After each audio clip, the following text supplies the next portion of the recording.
This is Charles Buckwith, who has one of the most unusual tattoos in the world.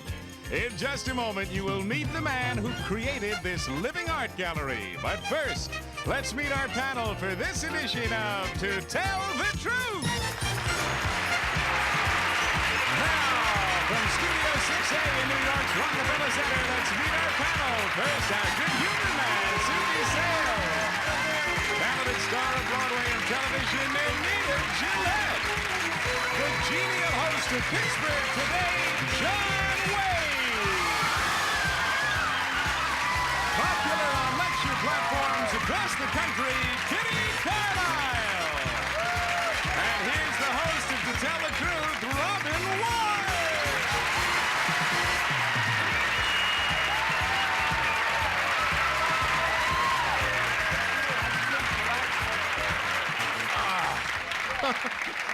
You know, it's always around Thursday we get a mob like this, isn't it? We get a real lot. They've been drinking. They've had a great lunch. Hal, it's good to see you. How are you today? Are you well? We've already met Charles Buckwith, who's the world's most tattooed man.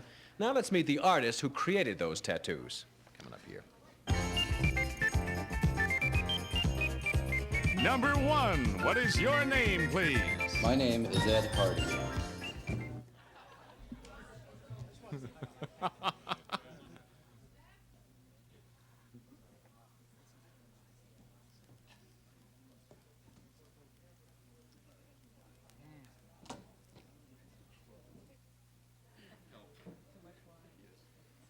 Did you really?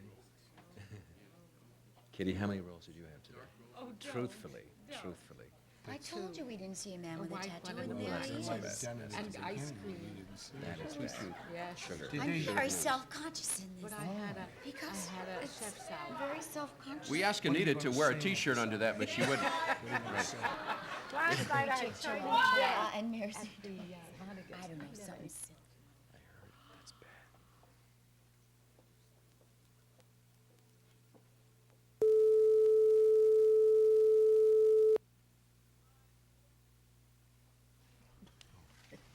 Now, panel, we've just seen Charles Buckwith, who is the world's most tattooed man. Now let's meet the artist who created those tattoos. Coming up.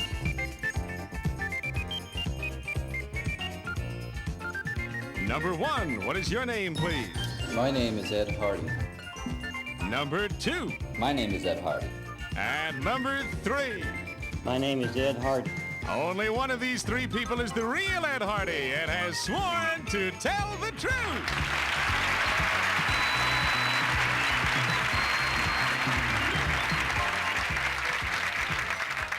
All right, panel, would you open your envelopes and join me as I read this affidavit? I, Ed Hardy, helped to begin a new era of creativity in the art of tattooing.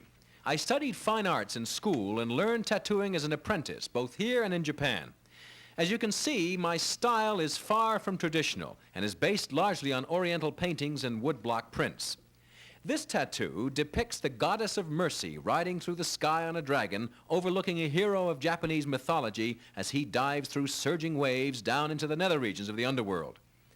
Nether regions down there. Despite a lot of bad press, tattoos are enjoying a phenomenal popularity these days among people of all ages and professions.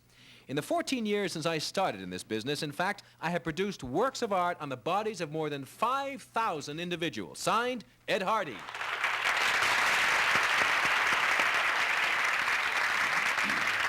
All right, panel, these three gentlemen all claim to be tattoo artist Ed Hardy. Let's start the questioning with Anita Gillette. All right, thank you. Number one, you've been doing this, you say, for 14 years. Yes.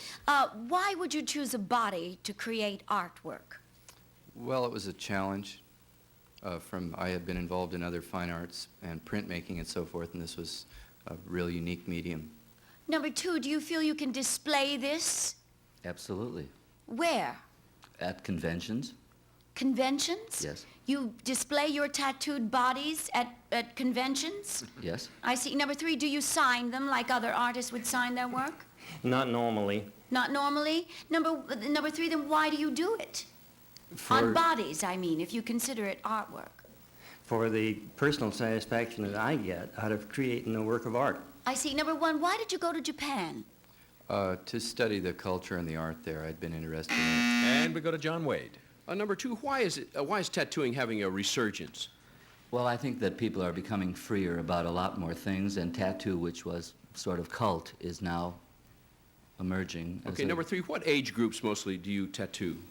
Well, they're all ages, but nobody who is under legal age. Okay, and number 1, is it painful? A little bit, yeah, it stings a bit. Yeah, I don't mean for you. I mean for the... Right. Yeah. Of course, you get... How much do you get for, say, do you charge by the square inch or the area of the body? Usually by or- the piece, usually by the tattoo, by the, a separate commission. How much would it be for a small thing that said mother? Well, I don't do that kind of work much Father? anymore, but right, it probably $20 for something like that, I Oh, suppose. okay. And we go to Kitty. Well, number 2, if this is a work of art, surely most artists would like to see some permanence in their works of art. The human body is obviously not going to last forever. Does this bother you? No, but it lasts longer than paper. Well, that's true, but if you go, yeah. Well, not really, no, not if it's framed. Number 3. Number 3, how much do you charge, let's say, for a large chrysanthemum flower on the upper chest? Well, that would depend, of course, on his total size. But On the size of the chest. A small chest. And we go to Soupy. I sort of like it because if, instead of taking the kids to the theater, you just show them moving pictures.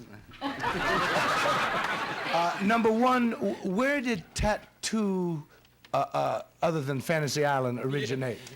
The plane. They found tattooed mummies from Egypt, and it goes way back, a lot really? of world cultures. Number 2, how much does an average tattoo cost? Again, it depends on the size. Number 3, can they be removed? it's very difficult, but small tattoos can be removed. Number 2, what color inks are used? Indigo ink is the blue is the most popular, but red is also a very common Number 1, color. which one lasts the longest?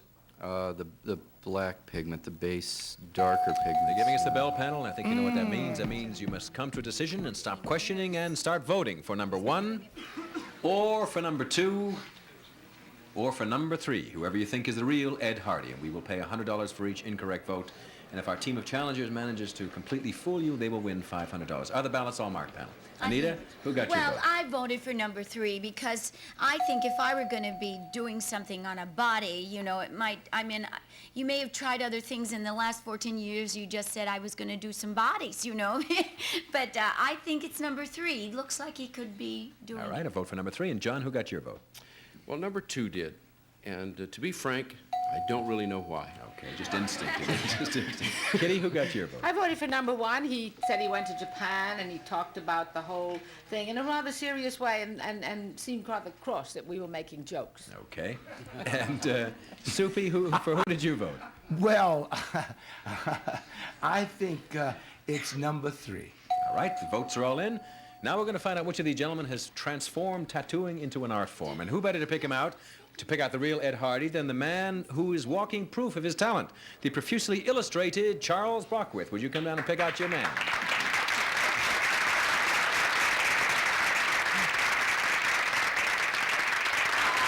he is.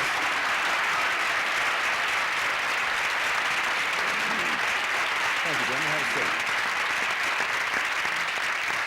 Can you both squeeze in there and be comfortable? Great. Before we talk to you, gentlemen, let's find out who our imposters are. Number 2, you seem to know a little bit My about... name is Simon Newey. I'm a scout in the modeling industry. Oh, it's good to have you on the show. And number 3, you got yourself 2 votes. Could you tell us about yourself, please? My name is Jim Hadley, and I own and operate a mobile home park and campground. It's good to have you here. Charles, I'll address this question to you because you are covered in tattoos. Why would you want this done to yourself? Well, I believe in tattooing as a true art form, and I'd like to answer Kitty's question. I did try to donate my skin after death to the Smithsonian Institution, and I was turned down. Well, no, that's a good idea. They had no proper way to display it, they said. In Ed? reply. Ed, you did all this. You illustrated Charles. Are you tattooed yourself? Yeah, I have quite a few. I have a hawk here on my neck. Can we have a look at that? Did you do that? No. I was no. gonna It's say. Bit difficult, right? What would you have to be an charge? What would you charge for a little Born to Raise Hell on Kitty's shoulder? Would that be expensive? Listen, we kid you, but I'd say you do beautiful work, and it's not really my thing, but That's right. listen, to each his own. It looks Something very different for attractive and very interesting. I like that pink. That's a beautiful leg I see there. You get a discount, Kitty.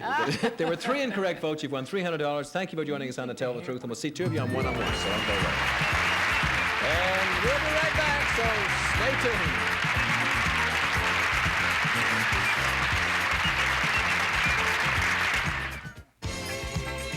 Today's central characters will get family entertainment for hours with Odyssey 2 from Magnavox, computer video game system with alphabet and numeric keyboard. Insert one of many cartridges and play Magnavox. And the Sasson label is everywhere, not just on jeans with that special fit, but on ladies' blouses, men's slacks, handbags, and shoes. Sasson, the label says it all. Also, Kraft macaroni and cheese dinner has the taste that kids enjoy. You know they're gonna like it. Robin.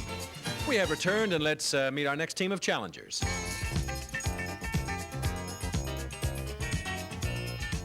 Number 1, what is your name, please? My name is Cynthia Smith. Number 2. My name is Cynthia Smith. And number 3. My name is Cynthia Smith. Panel, would you open your envelopes, please, and join me as I read this affidavit. I, Cynthia Smith, am editor and publisher of Medical Mrs., a magazine for and about doctors' wives. Women have traditionally been brought up to believe that marrying a doctor would guarantee them happiness, prestige, and prosperity. But marriage to a physician isn't what it's cracked up to be. And when the magazine surveyed its readers, the reasons why became painfully clear. Women who thought they had wed kind, supportive, idealistic men reported husbands who were intolerant, domineering, arrogant, unreliable, and emotionally distant.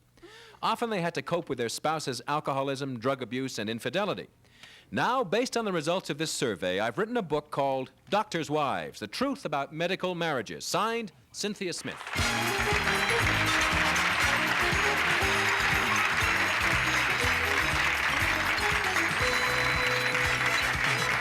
And welcome to Tell the Truth, ladies. Good to have you here. Panel, these 3 ladies all claim to be the publisher of Medical Mrs. Cynthia Smith. Let's start the questioning with John Wade. All right, number 3, you say the book says the truth about medical marriages, except that you already said that you had to cope with all these things. What more can you tell in your book than you've already told here? The details. Give me a couple of them. The gory details? Sure. Well, cases of adultery of wives who were so emotionally deprived that there's no other alternative to get their husband's attention but to commit adultery. Okay, number 2, do you agree with that? Is that in your book? Yes, it is. Is that more so with doctors than with other people? Absolutely, and very much adultery on the part of the doctor. Why is that? Well, because they're adored by everyone, their nurses and their patients. Okay, number 1, is that true that doctors do some of those things with their nurses? I'm afraid so. And we go to Kitty Carlisle. Number 1, I remember seeing or hearing about this, and apparently part of your thesis is that doctors are treated like a god, and therefore they are difficult to deal with at home. Is that true? That is true. And number 2, the nurses sort of look up to them and make it easy for them, and at home the wife is liable to carp and complain a bit. Well, it's very difficult to tell them to take out the garbage. Oh, really? Yes. Well, my mother was married to a doctor, and well, I don't think he ever took out the garbage. To tell you the truth, I don't remember them ever talking to each other. That may be one way of dealing with it. Are they really very distant, number 3? Very distant? Yeah. You mean as husbands, Yeah. frequently? Uh-huh. And number 2, what about... And we go to Soupy Sales. I think that's great being a doctor. You tell some lady to take her clothes off and send her husband a bill. I think that's well, number 1, where is this magazine, or this published? Where is this published? This book? In Rye, New York. Is it a book? I'm sorry. Is it a book or a magazine? Is it? A book. It says, no, it's a magazine. A magazine. That's right there. Huh? You Just addressed the anybody question. can jump in here, anywhere. Number 2, is the divorce rate higher amongst doctors, say, and their wives than a lawyer and his wife? Surprisingly not. Number 3, did you support your husband while he went to medical school? No, because he never went to medical school. I'm not married to a physician. And we go to Anita Gillette. I think I missed something. Number 3, you're not married to a doctor? And No. Have you written about this? Certainly. How do you know about this? By research, the way I s- every writer does. Oh, I see. Number 1, are you married to a doctor? No, I'm not. And number 2? Yes. You are? Yes. Number 2, I'm really in love with my gynecologist. His wife hates me. I believe that. Yes, well, I hate mean, most of my they husband's came to see my patients. show, and she refused to let him come backstage. But no, he's really cute little Irish man, married to a nice Jewish woman who just will not let him come backstage. However, the thing is that I don't understand. Number 1, why is adultery so much more specific to physicians? I think it's not so specific to. I mean, I think it's general, isn't it? I think it's general. I think the general problem among doctors seems to be greater. Number 3, is there really drug abuse among physicians? More so than usual? Yes. And number 2, do you think there's more infidelity among physicians? Yes. They're ringing that bell, panel, and that means that time is up. And now you must vote for number 1, or for number 2, or for number 3, whoever you think is the real Cynthia Smith. And are the ballots all marked, panel? John, for whom did you vote? Well, this makes me sick. No, let's see. I got to see a doctor. It's very difficult. They all were very bright. I tended to vote. I did vote for number 2. She is the only one who said she was married to a physician. She should have first-hand knowledge of all those Okay, wrongs. so vote for number 2. Kitty, who got your Number vote? 2 gave us a great deal of information. Number 3 said all writers have to do research and try to make us think she was a writer. And therefore, I voted for number 1. I think Okay. she's the real one. Vote for 1, with Kitty's usually sound reasoning, I see. And Soupy, who got your vote? Well, I figured it out with doctors because doctors and druggists are the only ones that can read a prescription. And you know what it says? I got mine, now get yours. I think it's number 3. Okay, it's a vote for 3. Anita, who got your vote? I don't know, because I always wanted to marry a doctor. I mean, you know, that's what I thought I should do. I never did. I fooled around. Anyway, number 1, I think, is the right. That's a vote for number 1. Now we're going to find out which of these people is the editor and author of this book, which is called Medical Misses, with a real Cynthia Smith. Please stand up.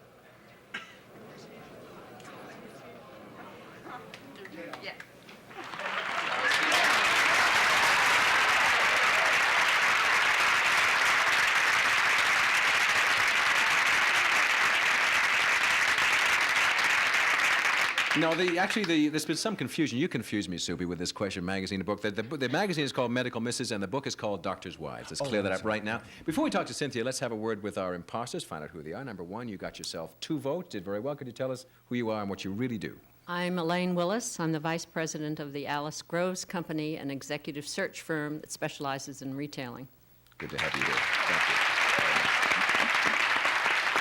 And number 2, you also got a vote. Could you tell us about yourself, please? Right. I'm Nancy Etheridge, and I'm an art director at E.P. Dutton Publishers.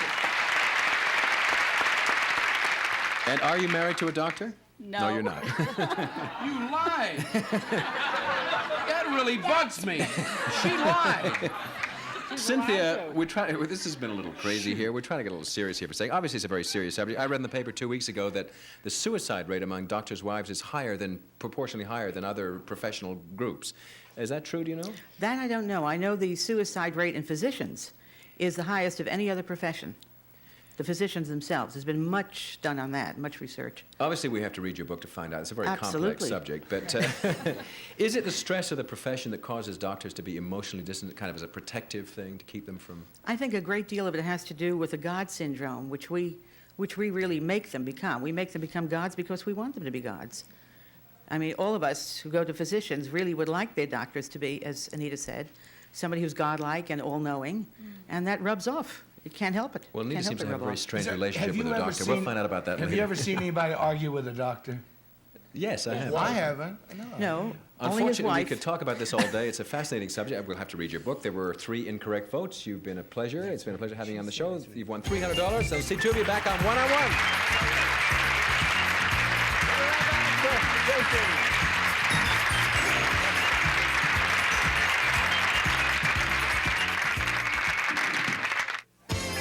Whether you're traveling to Florida for spring training or spring vacation, chances are Eastern's going your way. For more flights to more Florida, think Eastern. We have to earn our wings every day.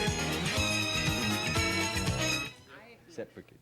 We're going to, excuse me, I was interrupted. We're going to play one-on-one right now. Here we go.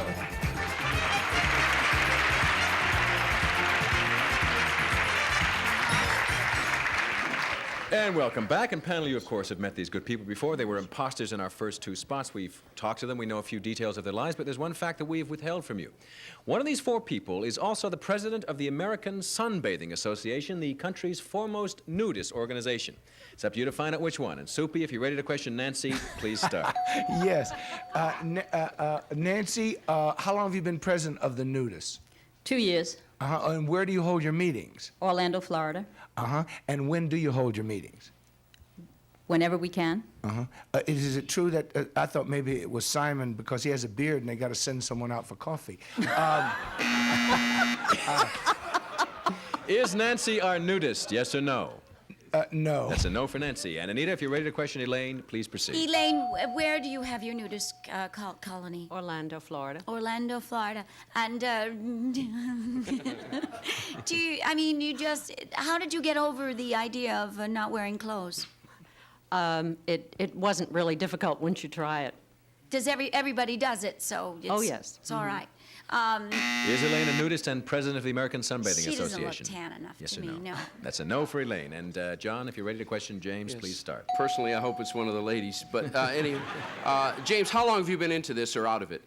30 years. How long? 30 years. How young were you when you started? 26. Why did you do this? Because of the sense of freedom that I got when I were among other people swimming, playing volleyball, and all those things They together. all play volleyball, don't they? Is James our nudist, yes or no? He looks like a good volleyball player, but I think he'd be better with the regular. No. That's a no for James. Now, Kitty, you're about to question Simon, and so far there have been no yes votes. But I promise you that one of these four people is a nudist and president of the American Sunbathing Association.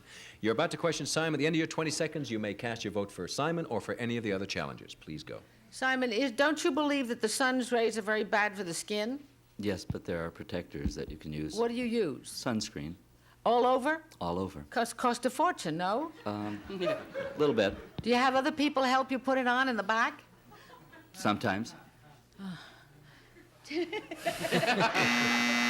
Is Simon our nudist, yes or no? Yes. That's a yes for Simon. The decisions have now been made. Now we're going to get to the bottom of this and find out which of these people heads the country's largest nudist organization. Will the real nudist please stand up?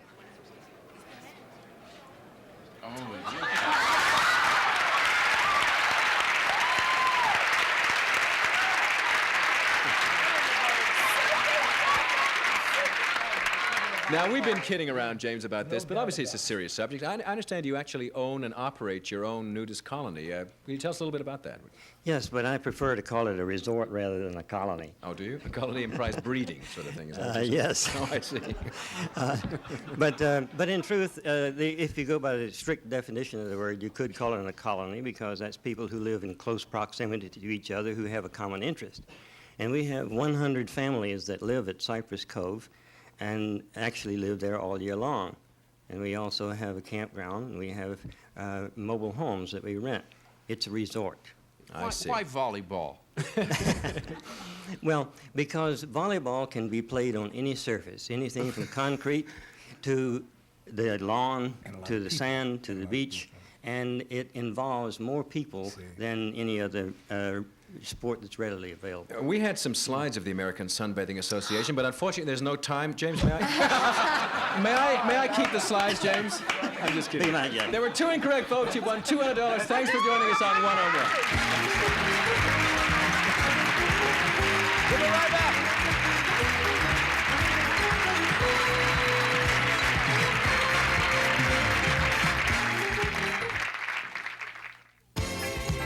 Today's imposters will receive a Regina. No more vacuuming. From now on, it's electric brooming with the deluxe 3-speed Regina electric broom. Makes cleaning a breeze. A great gift. Treat yourself. And Bondo Instant Glue Pen. New spring tip lets you put a drop of glue right where you want it. No mess, no clogs, and Bondo sets in seconds. And Stay Put Kit by Velcro Household Products ends clutter by organizing small items for neat and easy storage.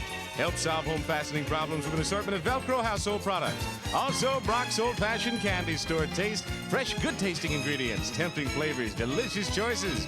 Brock's, the candy store candy. Robin. Panel, we have used up all our time. John's rushing uptown to play some volleyball, and Anita's going to see her doctor. We're right out of time. See you at the same time next time on the Tell the Truth.